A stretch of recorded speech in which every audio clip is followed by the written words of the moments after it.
구원의 확신 13번 영원한 상급 유다서 1장 11절 말씀. 화 있을진저 이 사람들이여 가인의 길에 행하였으며 삭슬 위하여 발람의 어그러진 길로 몰려갔으며 고라의 패역을 쫓아 멸망을 받았도다. 지난 시간에 고라의 패역에 대해 상고할 때 고라가 모세에 대해 말하길 모세가 스스로 높여서 종의 위에 앉았다고 얘기했는데 그 말은 사실이 아니었지요.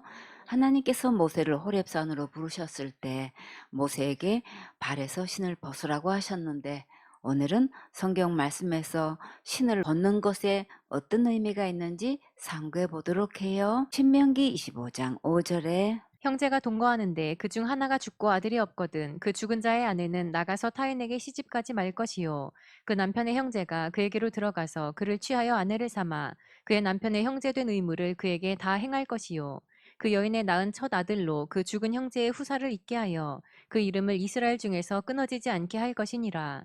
그러나 그 사람이 만일 그 형제의 아내 취하기를 즐겨하지 아니하거든 그 형제의 아내는 그 성문 장로들에게로 나아가서 말하기를 내 남편의 형제가 그 형제의 이름을 이스라엘 중에 잇기를 싫어하여 남편의 형제된 의무를 내게 행치 아니하나이다 할 것이요.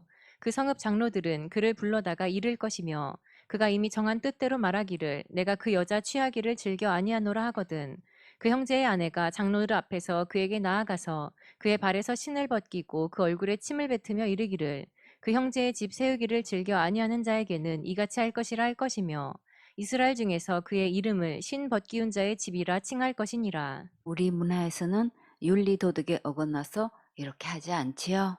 그러나 하나님 말씀에서는 죽은 형의 대를 이을 수 있도록 이렇게 하셨어요.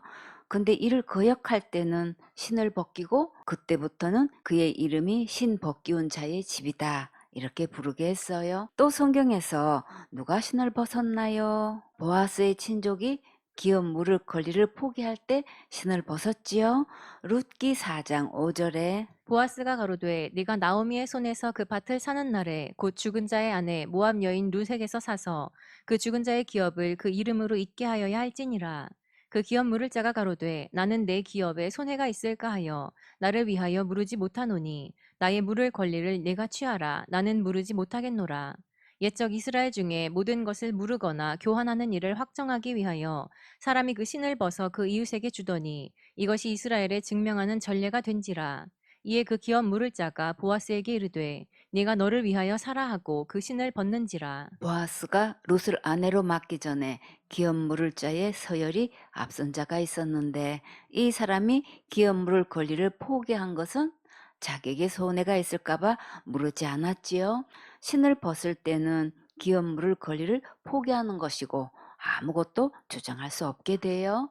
또 성경에서 신을 벗은 주인공을 만나볼까요? 여호수아 5장 13절에 여호수아가 여리고에 가까웠을 때에 눈을 들어본즉 한 사람이 칼을 빼어 손에 들고 마주 섰는지라. 여호수아가 나아가서 그에게 묻되 너는 우리를 위하느냐 우리의 대적을 위하느냐. 그가 가로되 아니라 나는 여호와의 군대 장관으로 이제 왔느니라. 여호수아가 땅에 엎드려 절하고 가로되 나의 주여 종에게 무슨 말씀을 하려 하시나이까. 여호와의 군대 장관이 여호수아에게 이르되 내 발에서 신을 벗으라. 네가 선 곳은 거룩하니라. 여호수아가 그대로 행하니라. 여호와의 군대 장관이 여호수아에게 신을 벗으라고 하는 것은 먼저 입장 정리부터 하는 거예요. 여호수아가 땅에 엎드려 절하면서 나의 주여라고 하면서 자신을 종이라고 했어요. 나의 주여, 종에게 무슨 말씀을 하려 하시나이까? 네 발에서 신을 벗으라. 네가 선 곳은 거룩하니라. 여호수아는 이 말을 듣고 어떻게 했을까요? 그대로 행하니라. 그런데 여호수아가 여리고성을 치려고 만반의 준비를 다 하고 있는데 여기서 신을 벗으라고 하시면 여호수아가 나가서 어떻게 싸울까요? 싸울 수가 없지요. 그러면 여기서 신을 벗으라고 하신 것은 이 일을 누가 하신다는 걸까요? 하나님께서 친히 앞장서셔서 싸우시겠다는 말씀이시지요. 신을 벗으라고 하실 때 여호수아는 빨리 알아듣고 즉시 신을 벗고 엎드렸어요. 큰 전쟁을 앞두고 하나님께서 친히 앞장서셔서 싸워주시면 정말 너무나 감사하지요. 완전히 천군 만마를 얻은 거지요. 나의 주여 종에게 무슨 말씀이든지 하소서 즉시 순종하겠나이다. 여호수아는 믿고 즉시 순종하는 마음으로 신을 벗었고 하나님께서 앞장서셔서 여리고성을 한 방에 무너뜨리시는 놀라운 대역사를 이루셨어요. 출애굽기 3장 1절에 모세가 그 장인 미디안 제사장 이드로의 양무리를 치더니 그 무리를 광야 서편으로 인도하여 하나님의 산 호렙에 이르매 여호와의 사자가 떨기나무 불꽃 가운데서 그에게 나타나시니라. 그가 보니 떨기나무에 불이 붙었으나 사라지지 아니하는지라. 이에 가로되 내가 돌이켜 가서 이 큰 광경을 보리라. 떨기나무가 어찌하여 타지 아니하는고 하는 동시에 여호와께서 그가 보려고 돌이켜 오는 것을 보신지라. 하나님이 떨기나무 가운데서 그를 불러 가라사대 모세야 모세야 하시매 그가 가로되 내가 여기 있나이다. 하나님이 가라사대 이리로 가까이 하지 말라. 너의 선 곳은 거룩한 땅이니 내 발에서 신을 벗으라. 하나님께서 모세에게 찾아오셔서 신을 벗으라고 하신 것도 이제부터 하나님께서 모세를 통해서 크게 하실 일이 있다는 말씀이에요. 이스라엘 백성을 출애굽시키셔서 가나안 땅으로 이끌어 오기에는 모세의 힘으로는 도저히 할 수 없기 때문에 하나님께서 친히 찾아오신 거예요. 하나님께서 우리에게 찾아오셔서 어떤 것을 감동 주시면 신을 벗는 심정으로 즉시 순종하세요. 그러면 하나님께서 크고 귀하게 쓰임 받게 해 주셔요. 하나님께서 모세에게 신을 벗으라고 하시고 또 어떤 말씀을 하셨을까요? 출애굽기 3장 6절에 또 이르시되 나는 내 조상의 하나님이니 아브라함의 하나님 이삭의 하나님 야곱의 하나님이니라. 모세가 하나님 배웁기를 두려워하여 얼굴을 가리우매 갑자기 신을 벗으라고 하신 분이 곧 하나님이라고 하시니까 모세가 깜짝 놀랐고 모세는 너무나 두렵고 떨려서 순간 얼굴을 가렸어요. 그런데 우주 만물을 창조하신 전능하신 하나님께서 오늘 왜 모세를 찾아오셨을까요? 출애굽기 3장 7절에 여호와께서 가라사대 내가 애굽에 있는 내 백성의 고통을 정령히 보고 그들이 그 간역자로 인하여 부르짖음을 듣고 그 우고를 알고 애굽의 감독들이 일을 너무 힘겹게 시키고 학대함으로 그 한이 하늘에까지 사무쳤어요. 하나님께서 자기 백성을 노예 생활에서 구원하시려고 오늘 모세를 찾아오신 거예요. 출애굽기 3장 8절에 내가 내려와서 그들을 애굽인의 손에서 건져내고 그들을 그 땅에서 인도하여 아름답고 광대한 땅, 젖과 꿀이 흐르는 땅, 곧 가나안 족속, 헷 족속, 아모리 족속, 브리스 족속, 히위 족속, 여부스 족속의 지방에 이르려 하노라. 하나님께서 왜 모세를 찾아오셨는지 자세히 말씀해 주셨지요. 애굽인의 손에서 건져 주신다니 정말 너무나 감사하지요. 하음이 가나안은 어떤 땅이라고 하셨나요? 아름답고 강대한 땅, 젖과 꿀이 흐르는 땅이라고 하셨지요. 젖과 꿀이 흐르는 땅이라는 것은 알고 있었는데 아름답고 강대한 땅이라는 사실이 크게 보였어요. 아름다운 곳이 있으면 많은 사람들이 찾는 유명한 관광 명소가 되지요. 우리도 예배 성공하면 너무나 아름답고 살기에 풍족한 땅으로 인도해 주셔요. 무엇보다도 내 마음이 행복할 때 모든 것이 아름답게 보이지요. 그리고 마음이 천국이 되면 정말 행복하지요. 출애굽기 3장 9절에 이제 이스라엘 자손의 부르짖음이 내게 달하고 애굽 사람이 그들을 괴롭게 하는 학대도 내가 보았으니 예수님은 우리의 고통을 다 알고 계셔요. 나보다 나를 더 잘 알고 계시고 나보다 더 아파하시고 나보다 더 나를 사랑하셔요. 그러니까 잠잠히 예수님 바라보고 중심으로 예배 성공하세요. 그러면 가장 선하고 아름답게 응답해 주셔요. 그런데 하나님께서 오늘 모세에게 오셔서 왜 이 말씀을 하셨는지 볼까요? 출애굽기 3장 10절에 이제 내가 너를 바로에게 보내어 너로 내 백성 이스라엘 자손을 애굽에서 인도하여 내게 하리라. 하나님께서 모세를 앞세우셔서 이스라엘 백성을 인도하여 내시겠다고 말씀하셨지요. 하나님께서 모세를 부르셔서 분명히 사명을 주셨고 또 이스라엘 지도자로 세우셨어요. 이것에 대해 누군가가 문제를 삼으면 그것은 곧 누구한테 문제 삼는 걸까요? 모세를 세우신 하나님께 문제 삼는 것이고 반기를 드는 거지요. 그러면 고라가 하나님께 패역하게 행한 것 정말 맞지요? 하나님께서 세우신 지도자에게 와서 그 자리를 가지고 너희가 어찌하여 여호와의 총회 위에 스스로 높이느냐 하는 것은 맞지 않아요. 이것은 자기가 그 자리에 앉고 싶으니까 모세에 대해 거짓말로 비방하는 거예요.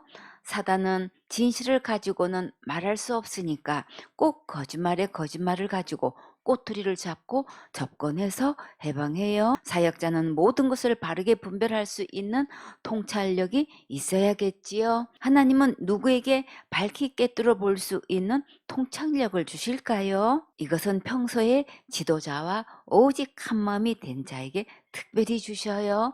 이 능력은 누구도 흉내낼 수 없는 경지에 이르게 되니까 평소에 실력을 잘 쌓으세요. 출애굽기 3장 11절에 모세가 하나님께 고하되 내가 누구 관대 바로에게 가며 이스라엘 자손을 애굽에서 인도하여 내리이까. 우리는 내 모습을 보면 아무것도 할 수 없지만 그러나 하나님께서 부르실 때 믿고 따라가면 모든 것을 책임지시고 인도해 주셔요. 우리는 아멘하고 순종하기만 하면 가장 하나님을 기쁘시게 해 드리는 거예요. 모세가 못한다고 하니까 하나님께서 어떻게 하셨는지 볼까요? 출애굽기 3장 12절에 하나님이 가라사대 내가 정녕 너와 함께 있으리라.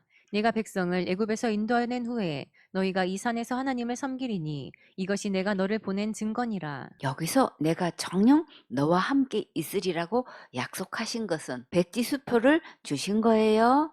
다 같이 함께 백지수표. 오늘 백지수표 다 받아가세요.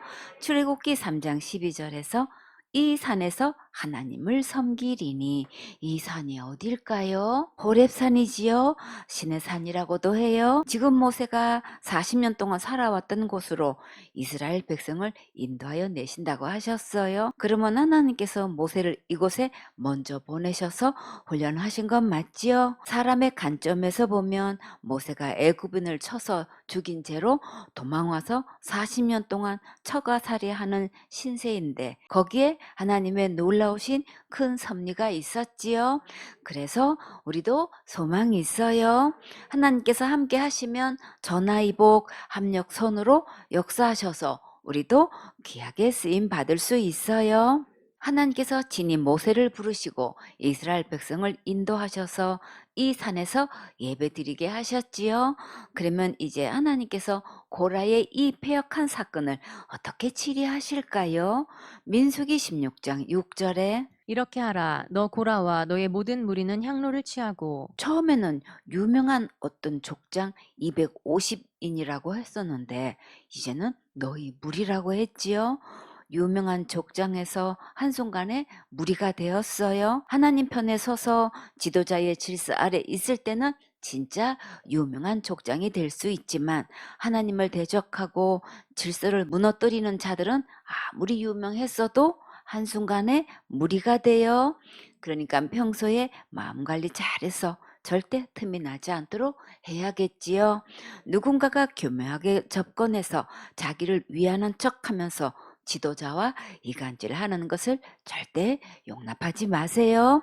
그것을 분별 못하고 받아들이면 가장 소중한 것들을 다 잃게 돼요. 생소원의 식구들은 항상 예배 성공하고 지도자와 오직 한마음 되세요. 민수기 16장 7절에 내일 여호와 앞에서 그 향로에 불을 담고 그 위에 향을 두라. 그때 여호와의 택하신 자는 거룩하게 되리라. 레위 자손들아 너희가 너무 분수에 지나치느니라. 자기 분수에 지나치게 되면 결국 어떻게 될까요? 우리는 순간 마음이 높아져서 교만한 행동을 하게 되지요. 이 고라의 모습이 곧 누구의 모습일까요? 내 모습이지요. 곧 우리들의 모습이에요. 그렇기 때문에 우리는 항상 예배 성공해서 예수님의 은혜를 힘입고 겸손하게 사명 감당해야겠지요. 잠언 4장 23절에 무릇 지킬 만한 것보다 더욱 내 마음을 지키라. 생명의 근원이 이에서 남이니라. 마음을 지키는 것은 생명을 지키는 것과 같아요. 보라의 패역한 마음이 들어오지 못하도록 지켜야 생명을 지킬 수 있어요. 히브리서 13장 9절에 여러 가지 다른 교훈에 끌리지 말라. 마음은 은혜로서 굳게함이 아름답고 식물로서 할 것이 아니니 식물로 말미암아 행한 자는 유익을 얻지 못하였느니라. 예수님의 십자가의 은혜로 받은 구원을 확신하고 있는 모습은 가장 최고로 아름다워요. 이것을 믿고 주장하면 귀하고 장구하게 쓰임 받을 수 있어요. 율법으로 어떤 식물을 먹고 안 먹고 하는 것으로 천국 갈 수 없으니까 이런 것을 지켜서 구원 받으려고 하면 유익이 없다는 말씀이에요. 그러니까 오직 예수님의 십자가의 은혜를 믿음으로 마음을 굳게 하여 이러한 다른 교훈들로부터 우리 마음을 지켜야겠지요. 민수기 16장 8절에 모세가 또 고라에게 이르되 너희 레위 자손들아 들으라. 이스라엘의 하나님이 이스라엘 회중에서 너희를 구별하여 자기에게 가까이 하게 하사 여호와의 성막에서 봉사하게 하시며 회중 앞에 서서 그들을 대신하여 섬기게 하심이 너희에게 작은 일이겠느냐. 레위인을 특별히 구별하여 성막에서 하나님과 가까이 봉사하게 하신 것은 큰 은혜지요. 이것을 감사하지 않고 사명 이탈하고 질서를 그스르면 하나님은 가만 계시지 않으셔요. 하나님께서 어떻게 레위인을 성막에서 섬기며 봉사하게 하셨는지 먼저 상고해 볼까요? 출애굽기 32장 15절에 모세가 돌이켜 산에서 내려오는데 증거의 두 판이 그 손에 있고 그 판의 양면 이편 저편에 글자가 있으니 그 판은 하나님이 만드신 것이요 글자는 하나님이 쓰셔서 판에 새기신 것이더라. 모세가 시내산에서 십계명을 받고 내려오는 동안 40일이 걸렸는데 모세가 없는 동안 백성들은 어떻게 하고 있었을까요? 출애굽기 32장 17절에 여호수아가 백성의 떠들물 듣고 모세에게 말하되 진중에서 싸우는 소리가 나나이다. 모세가 가로되 이는 승전가도 아니요 패하여 부르짖는 소리도 아니라 나의 듣기에는 노래하는 소리로다 하고 모세의 수종자 여호수아는 백성들이 싸우는 소리라고 했는데 모세는 노래하는 소리라고 했지요. 과연 누구 말이 맞을까요? 출애굽기 32장 19절에 진에 가까이 이르러 송아지와 그 춤추는 것을 보고 대노하여 손에서 그 판들을 산 아래로 던져 깨뜨리니라. 지금 이스라엘 백성들이 뭐 하고 있었나요? 금송아지를 만들어 놓고 숭배하고 먹고 마시면서 춤추고 있었지요. 모세가 왜 십계명 돌판을 던져 깨뜨렸을까요? 하나님의 십계명대로라면 백성들이 한 명도 살아남을 수 없게 되지요. 우리는 아무도 십계명 앞에 걸리지 않는 사람이 없어요. 우리 모두 다 죽어서 지옥 형벌을 받을 수밖에 없는 죄인 개수들이에요. 이것을 알고 있는 모세는 그 순간 백성들의 범죄함을 보고 십계명 돌판을 들고 있을 수가 없었어요. 출애굽기 32장 20절에 모세가 그들의 만든 송아지를 가져 불살라 부수어 가루를 만들어 물에 뿌려 이스라엘 자손에게 마시우니라. 옛말에 갈아 마셔도 시원치 않다는 말이 있는데 모세는 하나님의 심정을 읽고 금송아지를 불살라서 가루를 내어 백성들로 그 가루를 다 마시게 했어요. 하나님께서 전무후무한 역사로 백성들을 출애굽시키셔서 이곳까지 인도하셨는데 이렇게 금송아지를 만들어 놓고 경배하면 하나님께서 정말 크게 진노하시겠지요. 영적 지도자의 질서 아래 함께 있는 것과 없는 것은 이렇게 엄청난 차이가 있어요. 그러니까 오늘 기회 주실 때 현중해야겠지요. 생명의 말씀을 공급해 주시고 복음의 말씀으로 거듭나게 해 주시는 것은 예수님의 가장 큰 축복이에요. 그 은혜를 잊지 말고 항상 예배 성공해서 행복한 축복의 주인공이 되세요. 다 같이 그 은혜를 잊지 말고